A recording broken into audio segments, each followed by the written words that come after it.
പല പല അസുഖങ്ങളും കൂടി വരുമ്പോൾ നമ്മൾ അടുക്കളയിൽ നിന്ന് അതിനുള്ള മാറ്റങ്ങൾ തുടങ്ങണം എന്നൊക്കെ പറയുന്നത് കേൾക്കാറുണ്ട്. നമ്മളും കുറച്ചും കൂടെ ഒന്ന് ശ്രദ്ധിക്കാനും തുടങ്ങിയിട്ടുണ്ട് അല്ലേ? പഴമയിലേക്ക് പോയിട്ടില്ലേ പലരും?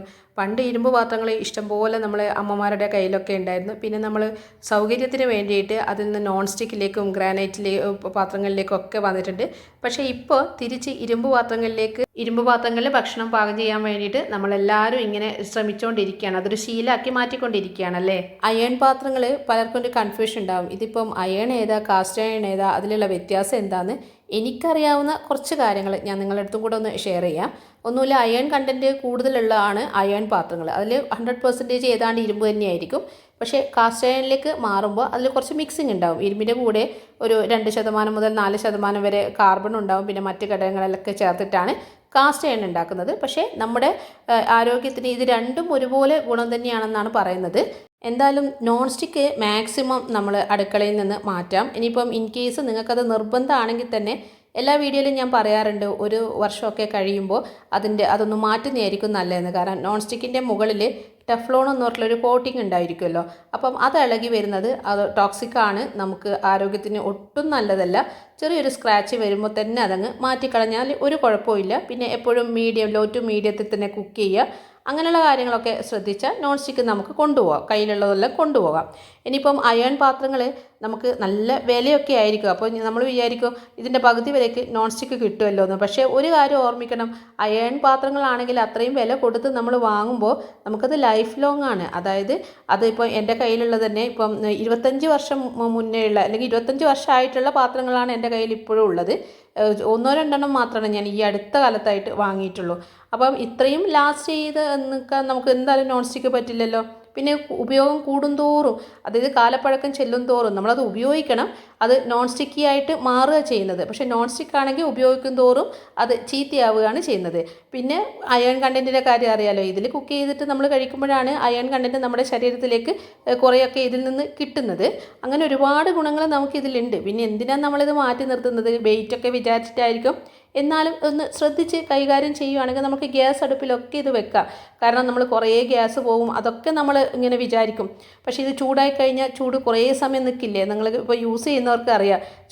അതായത് ഈ ഇരുമ്പ് പാത്രങ്ങൾ ചൂടായി കഴിഞ്ഞാൽ പിന്നെ നമുക്ക് ആ ചൂട് തീരുന്നത് വരെ, അതായത് നമ്മൾ സിമ്മിലിട്ടിട്ട് നമുക്ക് ഇഷ്ടമല്ല സൗകര്യത്തിൽ കുക്ക് ചെയ്യാനും പറ്റില്ലേ. ഇനിയിപ്പോൾ ഇതിൻ്റെ മുകളിൽ തുരുമ്പ് വരുന്നുള്ള പ്രശ്നമാണ് മുന്നിലുള്ളതെങ്കിൽ ഒന്നുമില്ല, നമ്മൾ യൂസ് ചെയ്ത് കഴിഞ്ഞാൽ പിന്നെ ഒന്നുകിൽ നല്ല വെയിലത്ത് വെച്ചിട്ട് ഉണക്കുക, അതല്ലെങ്കിൽ നമ്മൾ ഒന്ന് തുടച്ചെടുക്കുക. എന്നിട്ട് ഗ്യാസിൽ വെച്ചിട്ട് ചൂടാക്കിയിട്ട് അതിൻ്റെ ഈർപ്പം പോക്കിയാലും മതി.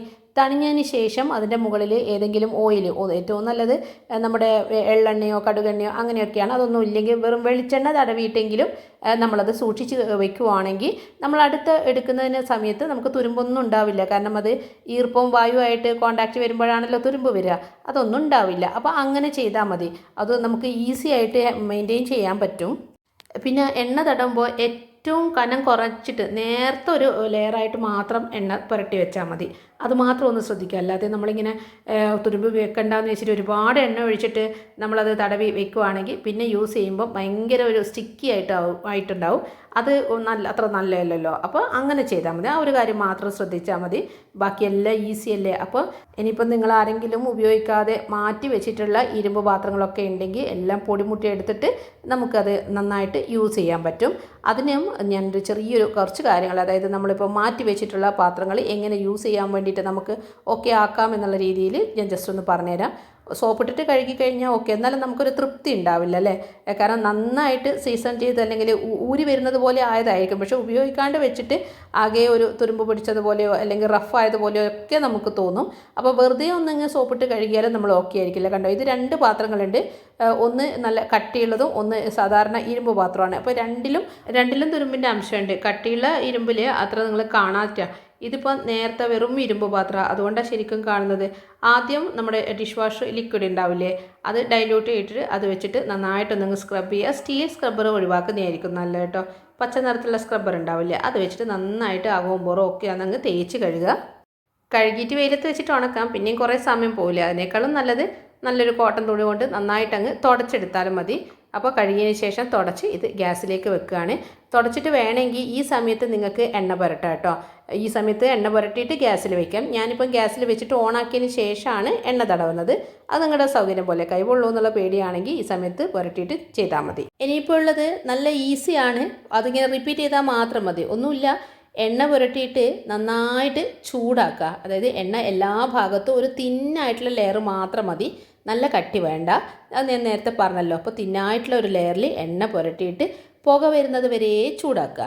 ഈ ചൂട് ഇങ്ങനെ പുക ഇങ്ങനെ വന്നു കഴിഞ്ഞാൽ ഒരു 1-2 മിനിറ്റ് അങ്ങനെ അങ്ങ് ചൂടാക്കിയിട്ട് ഓഫ് ചെയ്യുക. എന്നിട്ട് അത് തണിഞ്ഞതിന് ശേഷം വീണ്ടും എണ്ണ പുരട്ടിയിട്ട് പുക വരുന്നത് വരെ ചൂടാക്കുക.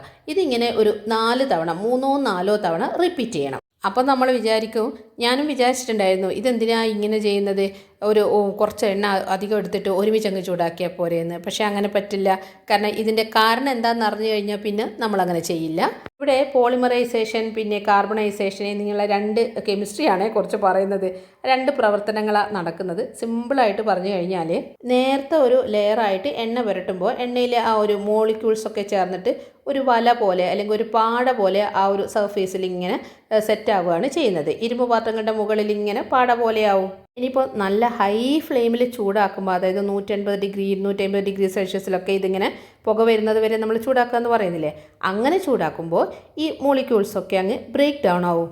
എന്നിട്ട് നമ്മൾ ആ ഒരു എണ്ണയിലുള്ള അൺസാച്ചുറേറ്റഡ് ഫാറ്റ് ഇല്ലേ, അതും പിന്നെ ആ ഒരു നല്ല ഹൈ ഫ്ലെയിമും, അതായത് നല്ല ചൂടും പിന്നെ ഓക്സിജനും എല്ലാം ചേർന്നിട്ട് ഒരു പോളിമർ ചെയിനായിട്ട് മാറുകയാണ് ചെയ്യുന്നത്. അതായത് മുകളിലൊരു നോൺ സ്റ്റിക്കി ആയിട്ടുള്ള ഒരു പ്രതലമായിട്ട് മാറുന്നു. ഇതിങ്ങനെ റിപ്പീറ്റ് ചെയ്യുമ്പോഴാണ് ഇത് കറക്റ്റായിട്ട് ഫോം ആവും. അതുപോലെ തന്നെ നമ്മളിപ്പോൾ ഒരുപാട് എണ്ണ ഒഴിക്കുകയാണെങ്കിൽ ഒരു നോൺ സ്റ്റിക്കി ആയിട്ട് സർഫേസിന് പകരം സ്റ്റിക്കി ആയിട്ടുള്ള ഒരു പ്രതലമായിട്ടാണ് നമുക്ക് കിട്ടുക. അത് മാത്രമല്ല, നമ്മൾ എണ്ണ കൂടുതലായിട്ട് ഒരേ ടൈം ഇങ്ങനെ ഒഴിക്കുമ്പം ഓക്സിഡൈസ് ആവില്ല. അതുപോലെ തന്നെ പിന്നീട് നല്ല ഇങ്ങനെ കനച്ചു പോകുക എന്നൊക്കെ പറയില്ലേ, പൂപ്പലും വരും, അതൊക്കെ സാധ്യതയുണ്ട്. അതുകൊണ്ടാണ് തിന്ന് ലെയറായിട്ട് എണ്ണ പുരട്ടെന്ന് പറയുന്നത്. പിന്നെ ഹൈ ഫ്ലെയിമിൽ ചൂടാക്കുക. ഈ 2 കാര്യങ്ങൾ ശ്രദ്ധിച്ചാൽ മാത്രം മതി. ആ 2 റിപ്പീറ്റ് ചെയ്ത് സെറ്റായി കഴിഞ്ഞാൽ പിന്നെ തണിഞ്ഞതിന് ശേഷം വീണ്ടും ഒന്ന് നമ്മൾ സോപ്പിട്ടിട്ട് കഴുകുകയാണ്. ഇപ്പോൾ ഇതിൻ്റെ തുരുമ്പിൻ്റെ അംശമൊക്കെ നന്നായിട്ട് പോവുകയും ചെയ്തിട്ടുണ്ട്. ഇത് നല്ല സീസണിങ് ആയിട്ടും ഉണ്ട്. അതായത് ഇനിയിപ്പോൾ നമുക്ക് പെട്ടെന്ന് തന്നെ കുക്ക് ചെയ്യാൻ വേണ്ടിയിട്ട് ഉപയോഗിക്കാം. പക്ഷേ അതിൻ്റെ മുന്നേ ഒറ്റ കാര്യവും കൂടെ ചെയ്യണം. സവാളയില്ലേ, വലിയ ഉള്ളി പ്രയോഗമാണ്. ഇതിപ്പോൾ ചൂടാക്കിയതിന് ശേഷം, ചൂടാക്കുന്നതിൻ്റെ മുന്നേ എണ്ണ പുരട്ടണേ, അതിൻ്റെ അടുത്ത് പറയാൻ വിട്ടുപോയിട്ടുണ്ട്. അതായത് ഇത് നന്നായിട്ട് കഴുകി തുടച്ച് എപ്പോഴും ചെയ്യുന്നത് പോലെ തന്നെ എണ്ണ പുരട്ടിയതിന് ശേഷം, അല്ലെങ്കിൽ കഴുകി തുടച്ചിട്ട് ഗ്യാസിൽ വെച്ചതിന് ശേഷം എണ്ണ പുരട്ടിയാലും മതി. അതിനുശേഷം ഒന്നുകിൽ നമുക്ക് വലിയുള്ളി ഇല്ലേ, സവാള, അത് നന്നായിട്ട് അരിഞ്ഞിട്ട് അത് വറുത്തെടുക്കാം. അതല്ലെങ്കിൽ ഇതുപോലെ അങ്ങ് ചെയ്താൽ മതി. അതായത് നേരെ പകുതിയായിട്ട് മുറിച്ചിട്ട് ഒരു ഫോർക്ക് കൊണ്ട് കുത്തിയിട്ട് നന്നായിട്ട് ചൂടായിട്ട് അങ്ങ് ഉരയ്ക്കുക. ഇപ്പം ഞാൻ അകവും പുറവും എല്ലാം നേരത്തെ ചെയ്തതുപോലെ തന്നെ വെളിച്ചെണ്ണ പുരട്ടുന്നുണ്ട്. എന്നിട്ടാണ് നമ്മുടെ സവാള പ്രയോഗം നടത്തുന്നത്. നന്നായിട്ട് ഉരച്ച് തേച്ച് പിടിപ്പിച്ചതിന് ശേഷം അതങ്ങ് ഓഫ് ചെയ്യുക. ഇനിയിപ്പം പരിപാടി എല്ലാം കഴിഞ്ഞു. ഇനിയിപ്പോൾ നമുക്ക് എന്ത് വേണമെങ്കിലും ഇതിൽ ഉണ്ടാക്കാം. ഇപ്പോൾ നടുവിൽ കാണുന്ന ആ ഒരു ചീനിച്ചട്ടിയില്ലേ, കുറച്ച് എണ്ണ ഉള്ളത്, അത് ഇന്നലെ പൂരി ചുട്ടിട്ട് അത് അങ്ങനെ അങ്ങ് മാറ്റി വെച്ചതാണ്. ഇനിയിപ്പോൾ ഇത് കളഞ്ഞിട്ട് ജസ്റ്റ് ഒന്ന് കഴുകുകയുള്ളൂ. കാരണം എണ്ണയുടെ അംശം നന്നായിട്ട് അതുണ്ട്. വേണമെങ്കിൽ എണ്ണ പുരട്ടി വെക്കും. അതാണ് ഞാൻ പറഞ്ഞത്, 25 കൊല്ലമായിട്ട് എൻ്റെ കൂടെയുള്ള ആ ചീനിച്ചട്ടിയാണെന്ന്. സാധാരണ നമ്മൾ അപ്പമൊക്കെ ചുടുമ്പോൾ പറയില്ല, അത് അപ്പത്തിന് മാത്രം ഉപയോഗിക്കണമെന്ന്. ആ നടുവിലുള്ള ചീനിച്ചട്ടീൻ്റെ കാര്യമാണ് പറയുന്നത്. ഞാൻ അതിൽ അപ്പവും ചുടും, മുട്ട റോസ്റ്റും ഉണ്ടാക്കും, പൂരിയും വറക്കും, എല്ലാം ചെയ്യും. അപ്പോൾ അത്രയ്ക്ക് ഉപയോഗിക്കുന്ന ഒരു ചീനിച്ചട്ടി ആയതുകൊണ്ട് തന്നെ എനിക്ക് തോന്നുന്നു നോൺ സ്റ്റിക്കിനേക്കാളും നല്ല ഊരിക്കളിക്കുക എന്നൊക്കെ പറയില്ലേ, അത്രയും മിനുസാണത്. അപ്പോൾ ഞാൻ പറഞ്ഞു വന്നത് വേറെ ഒന്നുമല്ല, നമ്മൾ ഇരുമ്പ് ചീനിച്ചട്ടിയൊക്കെ, ഇരുമ്പ് പാത്രങ്ങൾ, ദോശക്കല്ലൊക്കെ ഉണ്ടെങ്കിൽ നമ്മളിങ്ങനെ മാറ്റി നിർത്തണ്ട, അതെന്നും നമ്മുടെ അടുക്കളയിൽ ഉപയോഗിക്കുക. അപ്പോൾ നമ്മൾ നോൺ സ്റ്റിക്കിനേക്കാളും അത് സ്മൂത്തായിട്ട് വരും. അപ്പം എല്ലാവരും ചെയ്യുന്നുണ്ടാവും. ചെയ്യാത്ത ആരെങ്കിലും ഉണ്ടെങ്കിൽ ഒരു ഓർമ്മപ്പെടുത്താൻ വേണ്ടിയിട്ടാണ് ഈ ഒരു വീഡിയോ ആയിട്ട് വന്നത്. ഇതാണ് ഞാൻ കഴിഞ്ഞ വീഡിയോയിൽ പറയുന്നില്ലേ, ഒരു കാസ്റ്റ് അയൺ ഓർഡർ ചെയ്തിട്ടുണ്ട് എന്നുള്ളത്. ഇതിപ്പം എനിക്ക് അത്യാവശ്യം ആയതുകൊണ്ടാണ്, അല്ലാതെ വെറുതെ ഇങ്ങനെ വാങ്ങിക്കൂട്ടിയതല്ല. കാരണം ഏറ്റവും കുഞ്ഞും വലുതും എൻ്റെ കയ്യിലുള്ളത്, ഒരു മീഡിയം സൈസിലുള്ളത് ഇല്ല. അപ്പോൾ അത് നമുക്ക് കുറച്ചും കൂടെ അത്യാവശ്യമാണെന്ന് തോന്നിയതുകൊണ്ടാണ് ഇത് ഓർഡർ ചെയ്തത്. വിലയാണെങ്കിൽ ഇപ്പോൾ 1000-ന് താഴെയാണ് ഉള്ളത്. 1000-നോട് അടുത്തിട്ട് തന്നെയുണ്ട്. ഇനിയിപ്പോൾ കൂടുമോ കാര്യമൊന്നും എനിക്കറിയില്ല. പക്ഷേ കിട്ടിയപ്പോൾ ഭയങ്കര സന്തോഷമായി. കാരണം നല്ല കംഫർട്ടാണ്. ഈ ഒരു ഷേപ്പിലുള്ളതും ഈ ഒരു സൈസിലുള്ളതൊന്നും എൻ്റെ കയ്യിലില്ലാത്തതുകൊണ്ടായിരിക്കാം വെയിറ്റും എനിക്ക് ഹാൻഡിൽ ചെയ്യാൻ പറ്റുന്നതാണ്. ഇന്നത്തെ വീഡിയോ ഞാൻ ഇവിടെ നിർത്തുവാണ്. വീഡിയോ ഇഷ്ടമായിട്ടുണ്ടെങ്കിൽ സബ്സ്ക്രൈബ് ചെയ്യാനും ലൈക്ക് ചെയ്യാനും നിങ്ങളുടെ അഭിപ്രായം അറിയിക്കാനും മറന്നുപോലെ. അപ്പോൾ നമുക്ക് ഇനി അടുത്ത വീഡിയോയിലേക്ക് കാണാം അല്ലേ. താങ്ക്